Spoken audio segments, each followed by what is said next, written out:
د کندوز د امنیه قومندانۍ د رهبرۍ د پریکړې پر بنسټ د دې ولایت ښار په هره نقطه کې د ریکشو کرایه 10 افغانۍ ټاکل شوې ده. د ښار اړوند د څلورمې امنیتي حوزې مسؤلین وایي که هر ریکشاوان له خلکو څخه له 10 افغانیو زیاته کرایه واخلي قانوني چلن به ورسره وشي.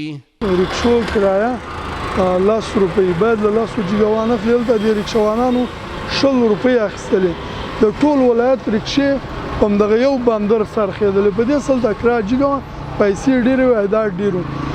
بالاخره موږ ته قومنداني امنیت موږ ته امر وکړ چې د ولس غریب ولس ته دا بیچاره ولس ته دغه 10 روپیو نه پورته دوی باید کرایه جیګوان اخلي.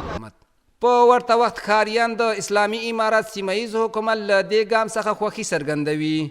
دوی وایي چې د اکثره ښاریانو کورنۍ اقتصاد کمزوری دی او نشي کولی چې ریکشاو ته له 10 افغانیو زیاته کرایه ورکړي. توجهی که امارت اسلامی در قبال نرخ ریکشاها از سر دوره تا شهر به 10 روپیه آوردن، ما بسیار تشکری میکنیم. بسیار نرخ معقول و پسندیده در شرایطی که در افغانستان کار نیستن.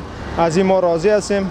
از امارت اسلامی خواهش میکنیم که در قبال دیگر نرخ‌هایی که در شهر ما هستند در یام توجه بکنن.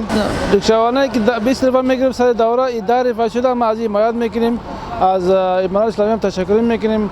از تجارای از خود ولایت قندوز تقاضا میکنیم، خواهش میکنیم که در حصه تیل باید کمی مراعات بکنه، ارزان شوه. بلخوا په کندوز کې د ریکشاو چلوونکي د تیلو له لوړې بیې شکایت کوي او له اسلامي امارت غواړي چې د تیلو بیې کنټرول او لا یې ارزانه کړي. این کرایه ما نمیصرفه. 1 لیتر تیل به 64 افغانی شده. 1 لیتر تیل اگر 30 افغانی باشه با ما میتونیم که 10 روپیه یک کسی را ببریم. 1 لیتر تیل 64 روپیه شده. تیل که ارزان میشد در 30 روپیه مثلا یا 35 روپیه باز میصرفید.